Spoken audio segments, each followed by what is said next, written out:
بہت تباہیاں زمین میں آتی نہیں ہیں انسان کی نافرمانی کی وجہ سے.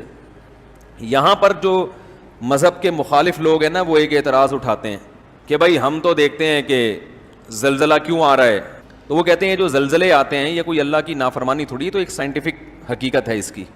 تو یہ بات خوب اچھی طرح سمجھ لیں کہ یہاں دو انتہائیں ہیں, دونوں طرف سے غلو ہے.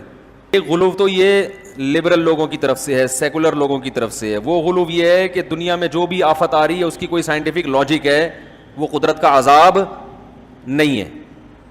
اور ایک طرف غلو یہ بھی ہے کہ جو کچھ بھی ہو رہا ہے وہ اللہ کا عذاب ہی ہو رہا ہے. میں سمجھا پا رہا ہوں اپنی بات کہ دیکھیں ایک تو یہ حقیقت ہے کہ یہ جب زمین ہے نا, اللہ نے جو زمین بنائی ہے تو اس میں ایک نظام بنایا ہے.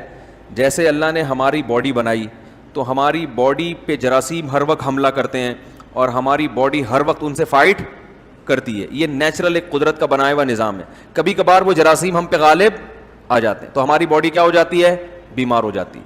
بیمار ہوتی ہے تو اپنے آپ کو ٹھیک کرنے کی کوشش کرتی ہے, کبھی کوشش میں کامیاب اور کبھی ناکام, کبھی فالج بھی ہو جاتا ہے. تو یہ سب نیک لوگوں کے ساتھ بھی ہوتا ہے, اگر نظام ہے بھائی. تو یہ بھی تو ایک حادثہ ہے نا باڈی کے ساتھ. تو جیسے انسانی باڈی کے ساتھ حادثہ ہونا ہمیشہ اس کی علامت نہیں ہے کہ اللہ کا عذاب آ رہا ہے, تو ایسے ہی زمین کے پر بھی مختلف قسم کی آفتیں ہر وقت حملہ کرتی رہتی ہیں. زلزلے بھی, قرآن کہتا ہے کہ ہم نے زمین کے بیلنس کو برقرار رکھنے کے لیے بڑے بڑے پہاڑ اس پہ ڈال دیے ہیں جو میخوں کی طرح گڑ گئے ہیں. اس کا مطلب کیا ہے کہ زمین ڈس بیلنس, بولو نا بھائی, ہوتی ہے. زمین ڈس بیلنس ہوگی تبھی تو اس کو بچانے کے لیے پہاڑ ہیں. ہاں اسی وجہ سے دیکھو پہاڑی علاقوں میں زلزلے زیادہ آتے ہیں, اس لیے کہ وہاں زمین زیادہ ڈس بیلنس تھی تبھی اللہ نے کیلیں ٹھوک دی نا. ڈاکٹر ذاکر نائک سے کسی نے سوال پوچھا تھا کہ اگر پہاڑوں سے زمین کا بیلنس قائم ہوتا ہے تو پہاڑی علاقوں میں زلزلے زیادہ کیوں آتے ہیں؟ انہوں نے بڑا پیارا جواب دیا کہ یہ ایسا ہی ہے کہ ہسپتال اگر بنے ہیں مریضوں کو شفا دینے کے لیے تو سب سے زیادہ مریض ہسپتال میں کیوں ہوتے ہیں؟ تو بھائی وہیں ہسپتال مریض ہیں تو ہسپتال ہے نا, انہی مریضوں کو تو ٹھیک کرنے کے لیے, تو صحت مندوں کو ٹھیک کرنے کے لیے تھوڑی ہوتے ہیں ہسپتال. تو اللہ نے قرآن میں فرمایا ہم نے زمین کے بیلنس کو قائم رکھنے کے لیے اس میں بڑے بڑے پہاڑ میخوں کی طرح گاڑ دیے ہیں. اور تو اللہ تعالیٰ نے انہی علاقوں میں پہاڑ زیادہ قائم کیے ہیں جہاں ڈس بیلنس ہونے کا خطرہ زیادہ تھا. تو اگر یہ پہاڑ نہ ہوتے تو یہ بہت ہچکولے کھاتی زمین, لیکن اللہ نے وہاں پہاڑ ڈال دیے. لیکن کبھی کبھار ڈس بیلنس ہوتی ہے کیونکہ اللہ نے یہ کہا ہی نہیں کہ میں نے اس کائنات کو بنایا تو اب اس پہ کوئی حادثہ ہی نہیں آئے گا. تھوڑا سا اللہ نے ایسا آپشن رکھا ہے کہ کچھ نہ کچھ. دیکھو اللہ ہمیں ایسا بھی بنا سکتے تھے کہ ہم بیماری لیس ہو جاتے بالکل. کیا خیال ہے؟ ہمارے جراثیم جو ہم پر حملہ کرتے تو ہمارے جراثیم جو ان سے فائٹ کرتے وہ اتنے طاقتور ہوتے کہ ہمیشہ ان پہ غالب ہی آتے رہتے, پھر ہم کبھی بھی بیمار نہ ہوتے. لیکن اللہ کی حکمت نے اس کا تقاضا کیا کہ ایسا نہ ہو. کیوں تقاضا کیا وہ میں ابھی انشاءاللہ بتا رہا ہوں. ایسا کیوں کیا اللہ نے کہ تھوڑا سا رکھا ہے کہ بھئی کچھ حملہ بھی ہوگا. تو اللہ نے پہاڑ زمین پہ قائم کیے زمین کے بیلنس کو برقرار رکھنے کے لیے, مگر اتنا اچھا سسٹم نہیں کر دیا کہ ذرا سا زلزلے کا امکان ہی ختم ہو جائے. تھوڑا بہت اونچ نیچ, بولنے میں کوئی جا رہا ہے یار, تھوڑی بہت اونچ نیچ ہوتی رہے. اس میں کیا حکمت ہے میں اس کی طرف ابھی آ رہا ہوں. یقیناً ایسا ہوتا ہے کہ ہر عذاب قدرت کی طرف سے, ہر حادثہ قدرت کی طرف سے عذاب نہیں ہوتا. ساری دنیا کے سارے لوگ نیک بن جائیں پھر بھی سمندر میں سائیکلون بنیں گے. یہ تو قدرت کا نظام ہے, ہوائیں جب چلیں گی تو سب کچھ ہوگا. جیسے آپ کی باڈی پہ حادثہ وہ تو زیادہ خطرناک ہوتا ہے نا زمین پہ حادثے سے, وہ تو ڈائریکٹ آپ پہ حملہ ہو گیا نا. تو آپ کتنے ہی نیک بن جائیں جراثیم آپ کو نہیں چھوڑیں گے. تو کتنے ہی نیک بن جائیں یہ قدرتی حادثے بھی آپ کی جان, بولو بھائی, نہیں چھوڑیں. تو یہ سب چیزیں نیچرل ہیں. تبھی آپ دیکھیں حضرت عمر کے دور میں مدینہ میں قحط پڑا ہے. حالانکہ حضرت عمر کا دور تو عدل و انصاف کا اس سے بہتر دنیا میں کوئی مثال ملتی نہیں ہے, لیکن مدینہ میں, اور قحط بھی کہاں پڑا؟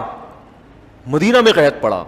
اتنے پیارے لوگ, اتنی بہترین حکومت, مگر قحط کی یہ حالت تھی کہ حضرت عمر نے حدود ساقط کر دی کہ چور کا ہاتھ نہیں کاٹا جائے گا. اس لیے کہ ایسے بھوک سے لوگ تڑپ رہے ہیں کہ بھائی ابھی بھی ہم چور کا ہاتھ کاٹیں تو ہو سکتا ہے بیچارے نے اپنا پیٹ بھرنے کے لیے کہیں چور, جان بچانا تو فرض ہے نا بھائی. مسجد کے چپل چرانا جائز نہیں ہے. اس لیے کہ کوئی چور ہم دیکھے یار میں بھی مجبور ہوں ننگے پاؤں تو, لیکن جان بچانا تو فرض ہے نا. تو جان بچانے کے لیے حضرت عمر نے کہا ہو سکتا ہے بیچارہ جان بچانے کے لیے چوری کر رہا ہو, تو وہ چور کے ہاتھ کاٹنا کیا کر دیا, بند کر. ایسا قحط پڑا تھا. تو یہ قحط بھی پڑتا آ رہا ہے, مسلمان بھی اس سے ہلاک ہوئے ہیں, غیر مسلم بھی ہلاک ہوئے ہیں, کیونکہ اللہ کا ایک بنایا ہوا نظام ہے. کبھی قحط ہوگا, کبھی بارشیں ہوں گی, کبھی زلزلہ آئے گا, کبھی طوفان آئے گا. تو یہ جو ہے نا, تو کچھ مذہبی لوگوں نے بھی اس میں غلو کیا ہے. بعض لوگ خطیب ایسی تقریر کرتے ہیں جیسے یہ شو کرتے ہیں کہ ہمیشہ طوفان اور بارشیں وہ انسانوں کے بدعمالی کا نتیجہ ہوں گی. یہ بھی غلط ہے. اور یہ کہہ دینے کا کبھی بھی ایسا نہیں ہوتا, یہ بھی غلط ہے. عام طور پر تو یہ قدرت کا ایک فطرت کا قانون ہے کہ بارشیں برسیں گی, کبھی بے لگام بھی ہو جائیں گی, اور جب بے لگام بارشیں ہوں گی تو نشیبی علاقے ہمیشہ ڈوبیں گے اس میں. وہ اس لیے نہیں کہ وہ گناہگار ہیں, وہ اس لیے کہ تم نیچے رہتے کیوں ہو. اگر کوئی یہ سوچتا ہے کہ میں چونکہ بہت نیک ہوں تو بارش کا طوفان مجھے کچھ نہیں کرے گا, تو یہ بے وقوف ہونے کی علامت ہوگی. اللہ کسی کو بطور معجزے کے بچا لے تو ایک الگ بات ہے, لیکن اللہ کا قانون یہ نہیں ہے. طوفانوں میں, جو حادثوں میں بارشیں بھی ہیں, سیلاب بھی ہیں. اب جب سیلاب آئے گا تو دریا کے کنارے جو رہتا ہوگا وہ پہلے تباہ ہوگا, چاہے وہ 4 مہینے لگا کر آیا ہو تبلیغ میں. اور دوسرا نائٹ کلب میں رہتا ہوگا 24 گھنٹے, لیکن وہ دور رہتا ہوگا تو اس کی باری دیر سے آئے گی. بھائی اللہ تعالیٰ آپ کو نقصان پہنچائیں بغیر لاجک کے یا لاجک کے ساتھ, اس سے کوئی فرق تھوڑی پڑتا ہے. نقصان تو ہو رہا ہے نا, اس میں اللہ کا ارادہ کیا ہے. آپ کو نقصان پہنچانے سے مقصد عذاب دینا ہے, یا ویسے ہی ایک فطرت کا جو اصول ہے اس اصول کے تحت آپ کو نقصان پہنچایا جا رہا ہے. یہ فیصلہ کون کرتا ہے؟ اللہ کرتا ہے. اس کی ایک علامت ہے, حدیث میں آتا ہے کہ جب کوئی مصیبت انسان پر آئے, اگر وہ ایک ویسے ہی اللہ کا ایک قانون اور ضابطے کے تحت مصیبت آ رہی ہے, تو اس مصیبت میں انسان کو اگر صبر کی توفیق مل رہی ہے تو وہ مصیبت اللہ کی رحمت بن جاتی ہے, اور اگر صبر کی توفیق نہیں مل رہی تو یہ سمجھ لینا چاہیے کہ وہ مصیبت اللہ نے آپ کے گناہوں کے سزا کے طور پر آپ کو دی ہے. وہ مصیبت سمجھ میں آ رہی ہے بات؟ تو بسا اوقات تو کوئی لاجک نہیں ہوتی. ویسے ہی جیسے قوم لوط پر عذاب آیا, اللہ نے اٹھا کے الٹا پٹک دیا, اور قوم سمود پر عذاب آیا, قوم عاد پہ عذاب آیا ہواؤں کا, وہ واقعی عذاب تھا, اور آج بھی آتے رہتے ہیں. یقیناً جب کوئی چیز ہوتی ہے تو اس کی کوئی وجہ تو ہوتی ہے, لیکن عین ممکن ہے یہ کس کا عذاب ہو؟ اللہ کا عذاب. اور اتنی بات تو یقینی ہے کہ اگر اللہ کا عذاب ہو یا نہ ہو, اتنی بات تو عبرت حاصل کرنے والوں کے لیے ہے کہ یہ جو دنیا ہے یہ قابل اعتبار نہیں ہے. ان حادثات سے اتنی عبرت تو بہرحال ہر ایک کو حاصل ہو جاتی ہے کہ بھائی کچھ بھی کسی بھی وقت تمہارے ساتھ ہو سکتا ہے, لہذا دنیا سے زیادہ دل مت لگاؤ. یہ عبرت تو کافر کو بھی ہونی چاہیے. دیکھو انسان کتنے اسباب اختیار کرتا ہے اپنے بچاؤ کے, پھر بھی ہلاک ہوتا ہے کہ نہیں ہوتا. اس کا مطلب قدرت نے اس زمین میں ایسا نظام بنایا ہے کہ آپ اس زمین میں اطمینان کے ساتھ زندگی نہیں گزار سکتے, اور اللہ چاہتا بھی نہیں ہے کہ اطمینان سے زندگی گزاریں, کیونکہ اللہ نے اس دنیا کو اصل نہیں بنایا. تو یہ جو دنیا میں مختلف قسم کے عذاب آتے ہیں, مختلف قسم کی, چاہے قدرتی حادثے ہی ہوں, لیکن اس سے اتنی بات بہرحال ثابت ہوتی ہے کہ بھائی یہ دنیا قابل اعتماد نہیں ہے. تو یہ کیوں اللہ تعالیٰ اتنے حادثات لاتا ہے, اور پھر انسان اندر سے بھی حملہ, باہر سے بھی حملہ, تو یہ اسی لیے کہ بھائی اس دنیا سے دل نہ لگاؤ اور اللہ سے ڈرو. یہ دنیا اس سے زیادہ محبت نہ کرو. تو یہی سورہ ملک میں اللہ نے فرمایا امنتم من فی السماء ان یخسف بکم الارض, بھلا جو ذات آسمانوں میں ہے تمہیں ڈر نہیں لگتا کہ وہ تمہیں زمین میں دھنسا دے. اب جو لبرل لوگ ہوں گے بولیں گے ہمیں تو ڈر نہیں لگتا, کیونکہ اس لیے ہمیں ڈر لگتا کہ ہم نے تو پورا سائنسدانوں سے تحقیقات کروا لی, بھائی اس جگہ کوئی زلزلہ آنے کا چانس تو نہیں ہے. سارے سائنسدانوں نے کہا نہیں بھائی یہ زلزلہ, یہاں تو کوئی زلزلے کا چانس نہیں ہے, تو اس لیے ہمیں ڈر نہیں لگتا. لیکن جن کی عبرت کی آنکھیں کھلی ہوں گی انہیں ڈر لگے گا. 2 وجہ سے. ایک وجہ تو یہ کہ بھائی بسا اوقات اللہ نے پچھلی بستیوں کو ہلاک کیا جن کی ہلاکت کا دور دور تک کوئی امکان نہیں تھا, لیکن جب اللہ کچھ کرنے پر آتا ہے تو ابراہیم علیہ السلام کو آگ میں بچا کے دکھا دیتا ہے, اور بنی اسرائیل کو سمندر سے نکال کے بھی دکھا سکتا ہے, اور فرعون کو اسی سمندر میں غرق کر سکتا ہے. اللہ اسباب کا محتاج نہیں ہے. اور دوسری وجہ یہ ہے کہ ان چیزوں میں سائنسدانوں پر مکمل اعتماد ویسے بھی نہیں کیا جا سکتا. ایسی جگہ بھی زلزلہ آ جاتا ہے بعض دفعہ جہاں زلزلہ آنے کا کوئی چانس نہیں ہوتا. اور چلو زلزلہ نہیں آئے گا تو دوسری آفتیں تو آ سکتی ہیں نا. بعض علاقوں میں زلزلے کا چانس ہوتا ہے, باقی تباہیوں کا چانس نہیں ہوتا. لیکن اب دیکھو کراچی میں زلزلے کے چانس اتنا نہیں ہے. کراچی کی جو زمین ہے اس کے بارے میں کہا جاتا ہے کہ زلزلے کا چانس یہاں پر بہت کم ہے بھی تو چھوٹے موٹے زلزلے آتے ہیں, لیکن سمندری طوفان کا یہاں بہت چانس ہے. تو اللہ نے ایک جگہ کو ایک لحاظ سے حادثات سے بچا کے بنایا, تو اس میں کوئی دوسرا امکان, بولو نا بھائی, زیادہ کر دیا, دوسرا امکان زیادہ کر دیا.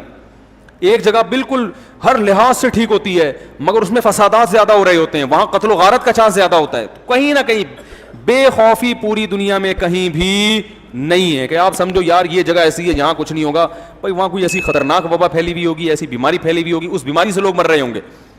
تو بہتر یہی ہے کہ آپ تمام حادثات سے بچنے کی تدبیریں تو اختیار کریں مگر اس پر اعتماد کر کے نہ بیٹھیں, بلکہ جو حادثات بھیجنے والا ہے اس سے دوستی لگا لیں, اس سے کیا کر لیں. اس کی میں ایک مثال دے کے بس بیان ختم کرتا ہوں.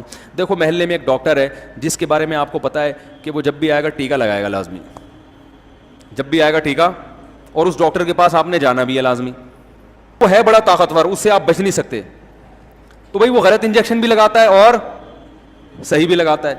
تو اس سے بچنے کا ایک ہی طریقہ ہے, آپ اس سے دوستی لگا لو, آپ اس سے محبت پیدا کر لو تاکہ اس کے دل میں آپ کی محبت ہو اور وہ آپ کو غلط انجیکشن نہ لگائے. تو قدرت کی طرف سے حادثات تو آئیں گے, بیماریاں تو آئیں گی, ان سے بچنا تو ممکن نہیں ہے. آپ اللہ سے دوستی لگا لیں تاکہ یہ حادثات اللہ کی آپ کے حق میں رحمت بن جائے, عذاب بن کے نہ آئیں. یہ نبی صلی اللہ علیہ وسلم نے ارشاد فرمایا, حضرت عائشہ نے پوچھا یا رسول اللہ یہ طاعون کیا بیماری ہے؟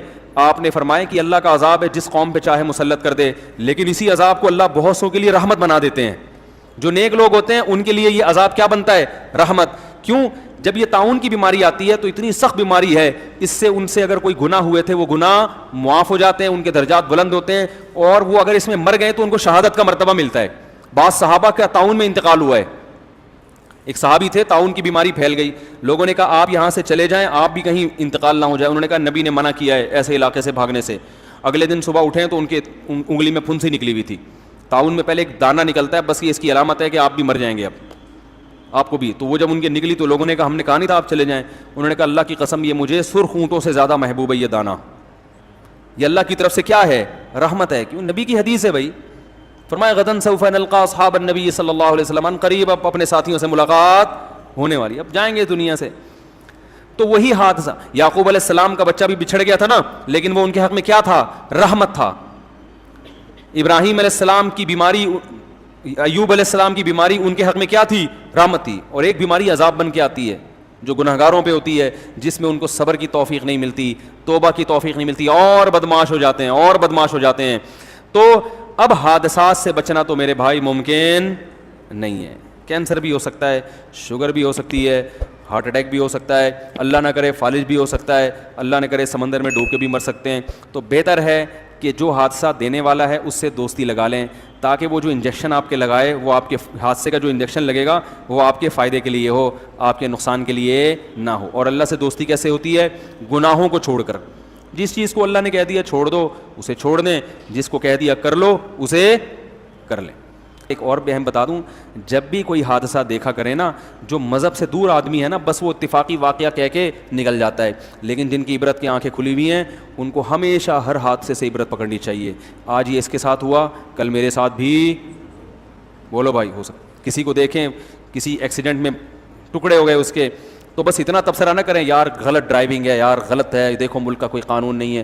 یہ بھی ٹھیک ہے, یہ بھی کہہ دیا کریں, لیکن ساتھ ساتھ یہ بھی کہہ سکیں یار جہاں قانون کو لوگ فالو کرتے ہیں حادثے تو وہاں بھی ایسے ہوتے ہیں. امریکہ میں تو لوگ قانون کو فالو کرتے ہیں نا, آپ یوٹیوب پہ دیکھو کتنے حادثے ہوتے ہیں امریکہ میں. جاپان میں لوگ قانون کو فالو کرتے ہیں نا, یوٹیوب پہ لکھو جیپنیز کے بھی آپ کو جنازے نظر آئیں گے, ایکسیڈنٹ نظر آئیں گے, سب کچھ ہوگا وہاں بھی. تو عبرت کہ یار کل میرے ساتھ بھی ایسا ہو سکتا ہے, لہذا دنیا دل لگانے کی جگہ نہیں. کسی کو دیکھو کینسر میں مبتلا ہے, اس کا جبڑا گل رہا ہے, تو آپ بولو بھائی اللہ اس کو شفا دے, لیکن یہ میرے ساتھ بھی ہو سکتا ہے. ہم سمجھتے ہیں سامنے والے کے ساتھ ہو رہا ہے نا تو بس اسی کے ساتھ, وہ بھی یہی سمجھا کرتا تھا پہلے.